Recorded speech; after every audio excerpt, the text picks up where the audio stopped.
You're watching WUFT TV News. Welcome back. Congresswoman Corrine Brown spoke before Gainesville senior citizens today to commemorate the 50th anniversary of the Medicare and Medicaid programs. Close to 30 people showed up at the Alachua County Senior Recreation Center to enjoy cake and ice cream for the anniversary. The Congresswoman praised the impact of Medicare and Medicaid for those on tight budgets. People a lot of times had to decide whether to cut their pill and not take their medication, or pay their light bill, or pay their rent. You work all your life. That should not be one of your choices. Congresswoman Brown plans to create an online petition in order to increase the pressure on Florida lawmakers to approve Medicaid expansion. Brown says her goal is to collect 1 million signatures. And we turn from Florida's Medicare debate to other political issues. Since it's Tuesday, we're joined by Kirsty Crawford with the latest political news. Well, ladies, we have Florida redistricting coming up, Hillary Clinton declining in polls, and possible new candidate joining the debate. The Hillary Clinton campaign will begin airing its first paid TV ads next week in Iowa and New Hampshire. The campaign will spend about $1 million in each state. One ad tells the story of Clinton's mother, who was abandoned as a child. The other emphasizes Hillary Clinton's work on behalf of families.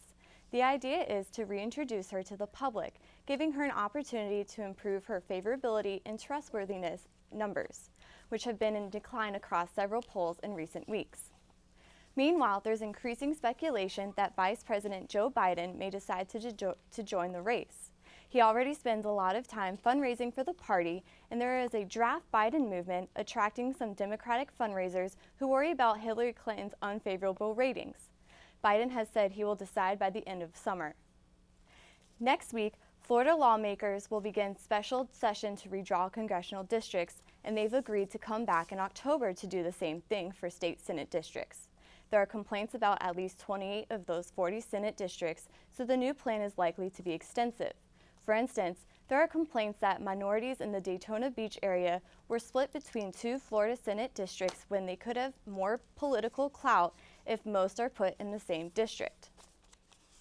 And on Thursday night, Fox News hosts the first Republican presidential debate in Ohio, with 10 candidates making the cut for primetime and 7 more welcome at a warm-up event. But last night in New Hampshire, C-SPAN gave voters a chance to see 14 of those Republican candidates rotating onto the stage to face a series of questions. Donald Trump was not there and was not mentioned, but as NBC's Peter Alexander reports, the Donald's expected to be center stage on Thursday.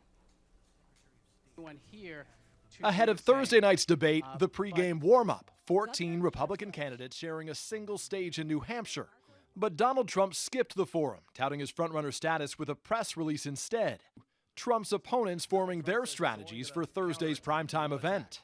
Will you attack Donald Trump? No, I don't. My goal is to let people know what I think. Should Donald Trump have been here?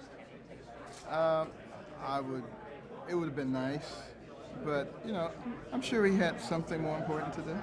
The 2-hour forum played out like political speed dating, the GOP contenders saving their best barbs for President Obama and the Clintons. She lied about Benghazi. I've been dealing with this crowd for 20 years. I'm fluent in Clinton speak. You want me to translate, Jack?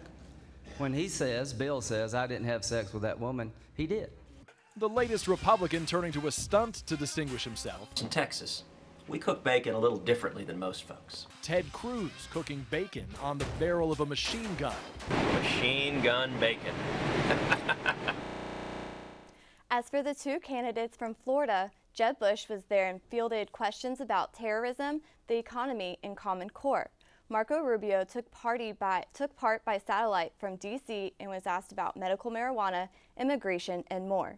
C-SPAN has their answers and all the others posted online.